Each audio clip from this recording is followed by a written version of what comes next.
Soldat. Private. You are nothing. Not yet. That is not cruelty.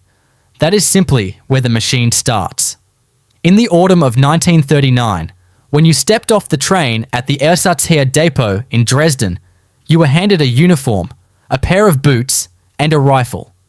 The uniform was Feldgrau, field grey, the same muted colour German soldiers had worn since before your father's time.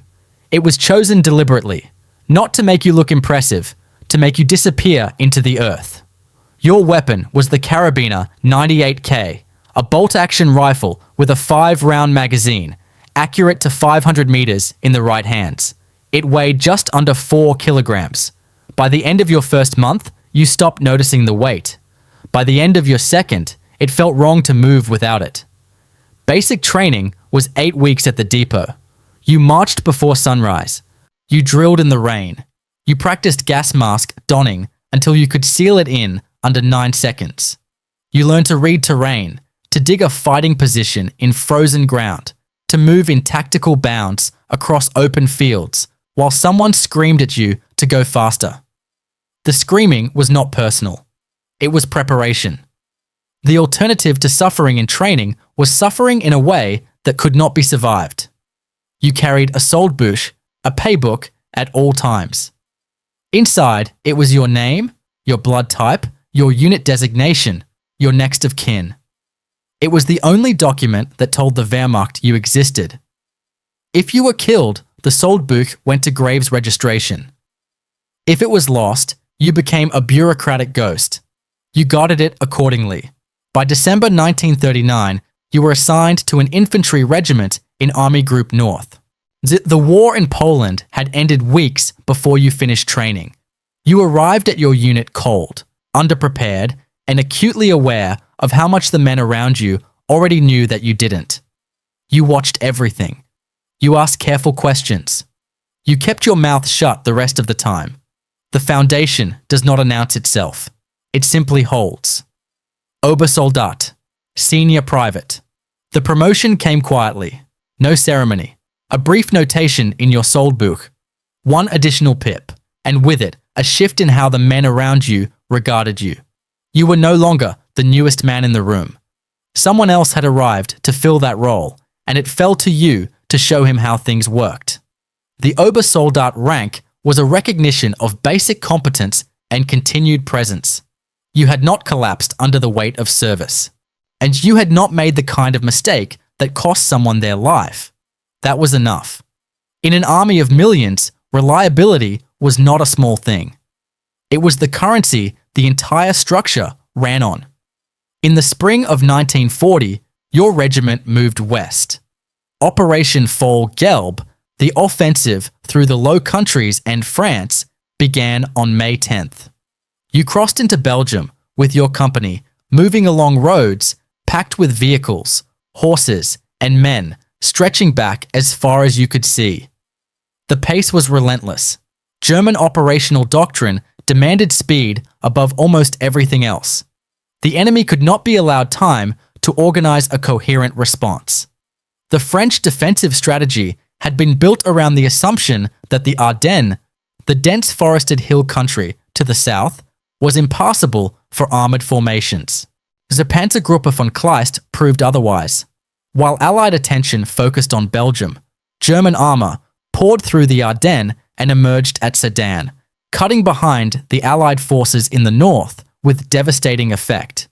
You did not see the strategic picture. You saw the road in front of you, the tree line to your left, and the man walking 3 meters ahead. You covered your sector. You kept moving.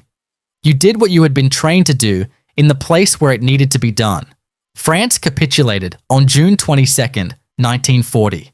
The campaign had lasted 46 days. You sat on the steps of a requisitioned farmhouse outside Rouen and ate black bread and tinned meat, and you were 20 years old, and you had just watched the impossible happen in front of you. That was the moment you understood that the thing you were part of was not an ordinary army. Gefreiter. Lance Corporal.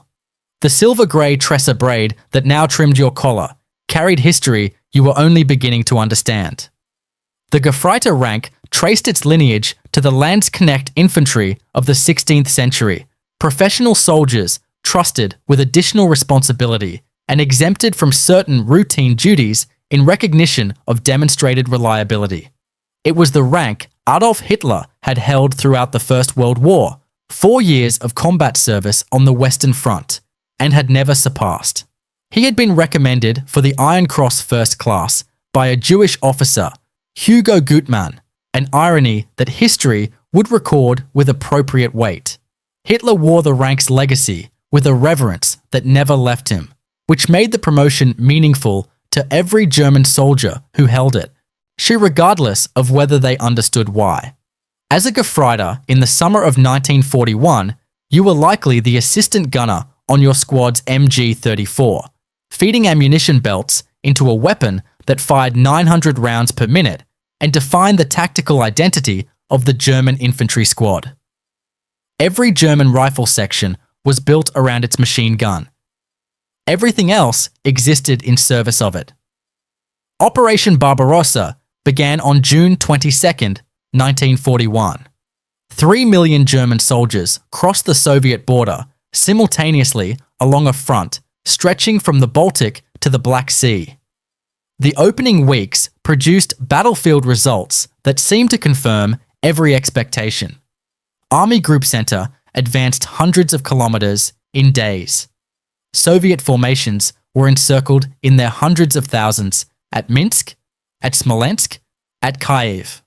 The numbers were without precedent in the history of warfare, but the distances were also without precedent. The roads were unpaved tracks that turned to deep mud in rain. Supply columns fell further behind. Equipment that had performed reliably in France began to wear out faster than it could be replaced. By October, the advance was slowing. By November, it had almost stopped. By December, the temperature outside Moscow had dropped to minus 40 degrees Celsius. Your winter boots were inadequate. Your greatcoat was inadequate. Your lubricating oil congealed in the cold, and your weapons needed to be treated with antifreeze before they would function. The army that had shattered France in 6 weeks was learning, the hard way, what winter in Russia actually meant. You kept the gun fed. That was your job. You did your job. Unteroffizier, ens corporal. The moment the NCO braid appeared on your collar, 10 men began watching you differently. Not with hostility, with attention. With the specific alertness of men who have decided, consciously or not, to take their cues from someone they believe knows more than they do. Whether you felt ready for that is irrelevant to the story. The braid said you were ready. The men believed the braid. And so you performed readiness until it became real. The Unteroffizier was the base of the German NCO structure, the Gruppenführer, the squad leader. In the Wehrmacht's Auftragstaktik system, mission-type tactics, you were given an objective and trusted to achieve it through your own judgment. You did not wait for permission to exploit an opening. You did not send a runner to ask whether you should take the position on the left. You assessed, decided, and acted. The speed of that decision cycle was one of the primary reasons German infantry consistently outperformed numerically superior opponents through the middle years of the war. Allied after-action reports from North Africa, from France, from the Soviet Union repeatedly noted that German units continued to function coherently even when their officers were killed or communications disrupted. The answer was always the same. The NCOs. Like and subscribe for more amazing stories like this. Feldwebel, Staff Sergeant. By the time you reached Feldwebel, the war had changed around you in ways that the early victories had made unimaginable in 1940. Stalingrad had fallen in February 1943. The Sixth Army, an entire German field army of over 300,000 men, had been encircled and destroyed. General Friedrich Paulus had surrendered on February 2nd, the first German field marshal ever to be taken prisoner. Hitler had promoted him to that rank 2 days earlier, with the unspoken expectation that he would die before accepting capture. Paulus chose otherwise. As a Feldwebel in the spring of 1943, you commanded a platoon because the lieutenant who had commanded it 6 weeks ago was dead, and the replacement had not yet arrived, and the front did not pause to accommodate personnel shortfalls. The men knew you, they trusted you. In some ways, that trust was harder to carry than any formal commission, because it was not institutional, it was personal. They trusted you specifically. You could not transfer that to someone else or hide behind the rank. Your platoon's MG-42 had replaced the MG-34 the previous autumn. The MG-42 fired 1,200 rounds per minute. Allied soldiers who faced it described the sound as something between a tearing canvas and a buzzsaw. German defensive positions were built entirely around its field of fire. Your job was to ensure the gun team survived long enough to matter. In the defensive battles east of Kharkov in the summer of 1943, you held a trench line for 11 days with a platoon that started at 32 men and finished at 19. You rotated men through the gun position, kept the ammunition flowing, identified which sections of the line were weakening before they broke, and moved your depleted strength to cover the gaps. When the relief finally came, you gave a verbal report to the incoming officer that lasted 4 minutes, and then you sat down in the mud and did not move for 3 hours. The Feldwebel who survived 1943 on the Eastern Front had accomplished something that no decoration adequately captured. He had held men together past the point where holding together made rational sense, through the force of his own refusal to stop. Lieutenant, Second Lieutenant. The commission was a different kind of weight. You had attended the Kriegsschule officer training school, or you had been promoted directly from the NCO ranks, which happened with increasing frequency as the war consumed junior officers at rates the formal training pipeline could not replace. Either way, you arrived at the front as the most junior officer in your battalion, commanding a Zug of approximately 30 to 40 men, and the Wehrmacht expected you to be the first one through the breach. This was doctrine, not rhetoric. German tactical thinking from the era of the Prussian reforms held that an officer led from the front because only from the front could you see what your men needed in real time. You could not command from behind. The men had to be able to see you when it was worst. The cost of this doctrine was catastrophic officer casualties, particularly at the lieutenant level, and the benefit was that it produced NCOs trained and expected to function without officers, which meant the unit kept fighting even when you were dead. By 1944, the Red Army had learned this. Soviet tactical intelligence specifically targeted German officers in the initial moments of an engagement. Eliminating the lieutenant at the front of the assault disrupted the cohesion of everything behind him. And they had learned this through 3 years of devastating experience against the Wehrmacht, and they had adapted accordingly. You wrote letters home that described nothing. The weather sometimes. The rations when they were worth mentioning. What you left out was not deception. It was protection. There was no language that could cross the distance between where you were and where they were without costing both of you something that neither of you could afford to lose. You led your platoon because it was your job and because the alternative, showing anything other than certainty in front of men who needed certainty the way they needed ammunition, was not something you were willing to do. Hauptmann, captain. A company, when it existed at full strength, was 180 men. By the time you commanded one in the winter of 1944, though full strength was an administrative category that rarely described your actual situation. 90 men was workable. 70 was common. The missions did not adjust their requirements based on your headcount. You planned with what you had and reported upward with the careful precision of a man who understood that what he wrote shaped what the division believed was possible. The Normandy landings came on June 6, 1944. The Allied deception operation, which had convinced the German High Command that the primary landing would fall at the Pas-de-Calais rather than Normandy, succeeded beyond its architect's most optimistic projections. When the beaches erupted in the early morning hours, the strategic response from the German side was delayed by confusion, by divided command authority, and by the Panzer reserves being held back pending Hitler's personal authorization to release them, authorization that did not come until the afternoon.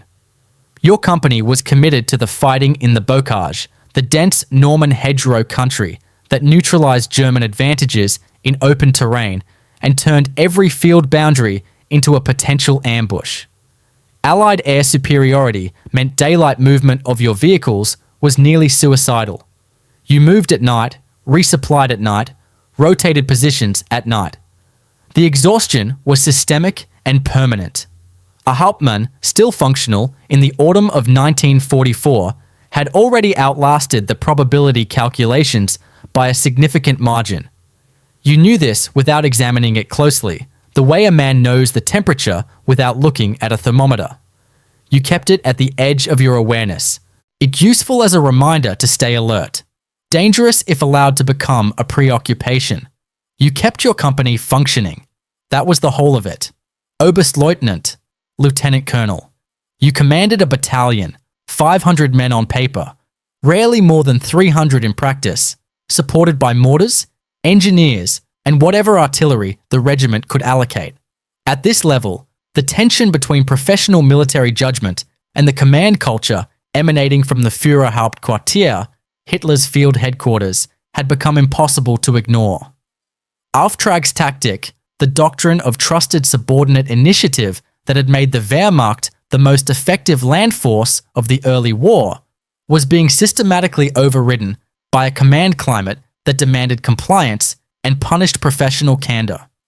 Operation Bagration and the Soviet summer offensive that opened on June 23, 1944, one day after the third anniversary of Barbarossa, destroyed Army Group Center in less than 2 months. 25 German divisions were encircled and annihilated. The losses exceeded even Stalingrad. Your sector was stripped of reserves committed to the collapse further north, and you held your positions with what you had because there was nothing else and because the orders said to hold. You sent honest assessments upward. They were received. They were not acted upon. You continued. The men in your battalion watched how you handled the gap between what you knew and what you were ordered to pretend was true. They took their bearings from you in this the same way they took their bearings from you in everything. What you modeled, they became. You modeled composure. What you modeled precision. You modeled the belief that professional execution of your responsibilities was the only honorable response to a situation you had not chosen and could not change. That is what command at this level required that no training document ever specified. General der Infanterie, General of the Infantry.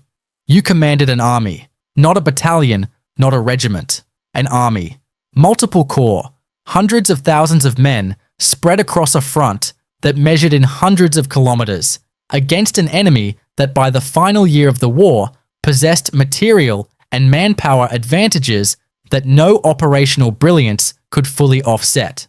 You had watched the Wehrmacht build itself from the constraints of Versailles into the most formidable land force in the world. You had been present for the campaigns that shocked the strategic calculations of every military observer on Earth. You had also watched, across the years that followed, as the doctrine that built those victories was progressively dismantled by a command culture that substituted ideological conviction for professional judgment. Erwin Rommel, the most celebrated German field commander of the war, had told Hitler directly in July 1944 that the military situation was beyond recovery and that a political solution was the only remaining option. He was removed from command before he could act on his convictions further.